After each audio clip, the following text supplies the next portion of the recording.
is Tarik Talk. Your host, Tarik Mendez, takes you on a journey with guests from all around the world. Broadcasting around the world. Around the world. This is Tarik Talk.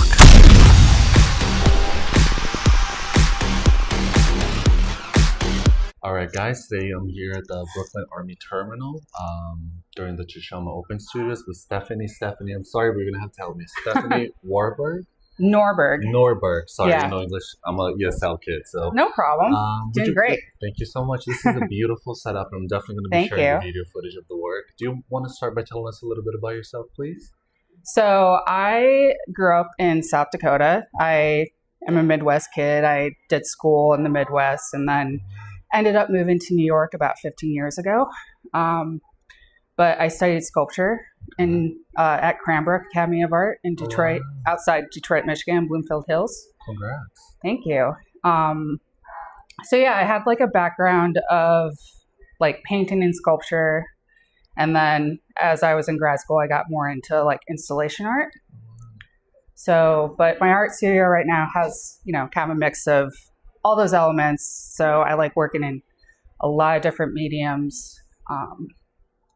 I feel like they complement each other, but I also, my dad's an architect. So I grew up, being exposed to like the building industry.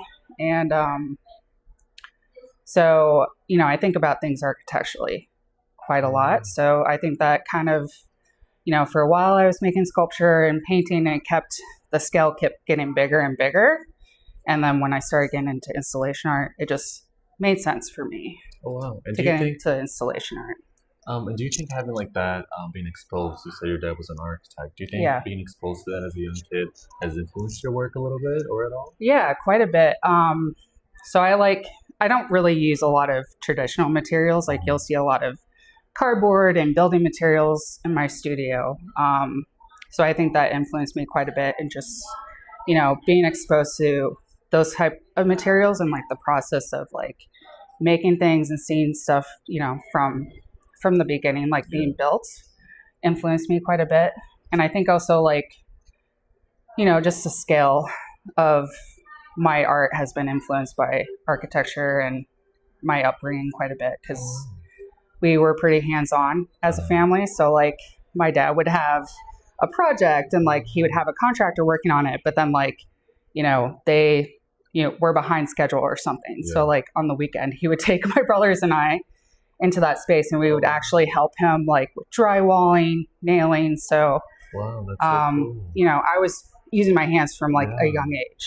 So that's influenced me quite a bit. And the fact that, my parents are both creatives in a way, like my dad's an architect, my mom's a landscape architect, like they've always been very supportive of me through my whole life, like pursuing like art. So I think that just, I haven't really had like a lot of doubt growing up of like, oh, I can't do this. Like the sky's the limit. Wow, so that's why your work is amazing. Thank you. Wow. And I do love how you have like freedom within your work. Like I see some sculptures, I see some paintings.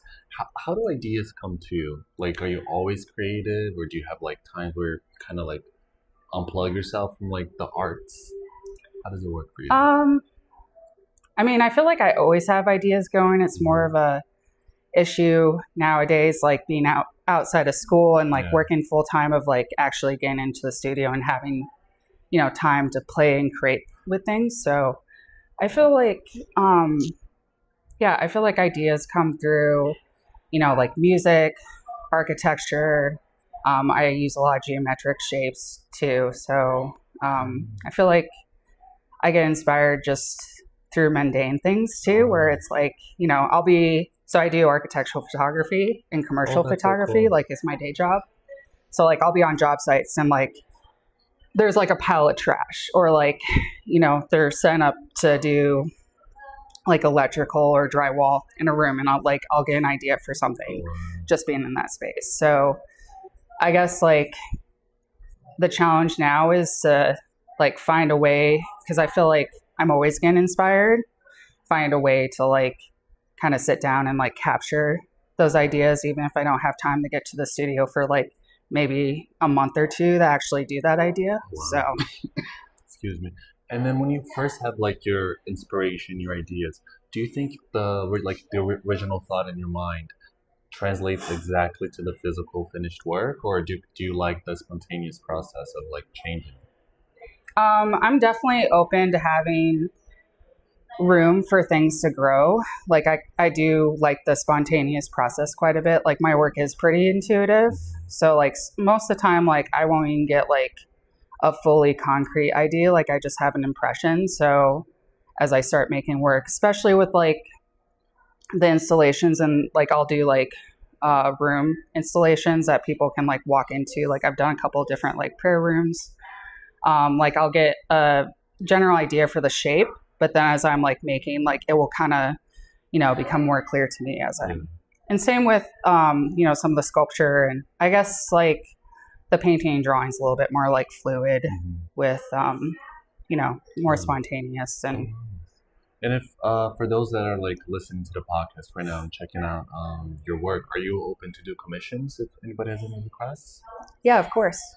Yeah, I've done a couple commissions in the past of, I call them light boxes. So they're like, they're more flat sculptures that kind of come off the wall like 2 to 4 inches. And it's a drawing that gets translated to wood, and then it's backlit with light. So I've done a couple. But yeah, I'm always open to like collaboration and commission if people are interested in doing that. I'm sure it will be. Your work is amazing. Do you mind just sharing your website and Instagram with us, please? Yeah, so my website is www.stephanienorberg.com, and that's STEPHANIENORB as in boy, ERG as in girl. And then my Instagram handle is the same as my name, but so it's Stephanie _D, middle initial _ last name Norberg. Share with us like something that you're working on at the moment.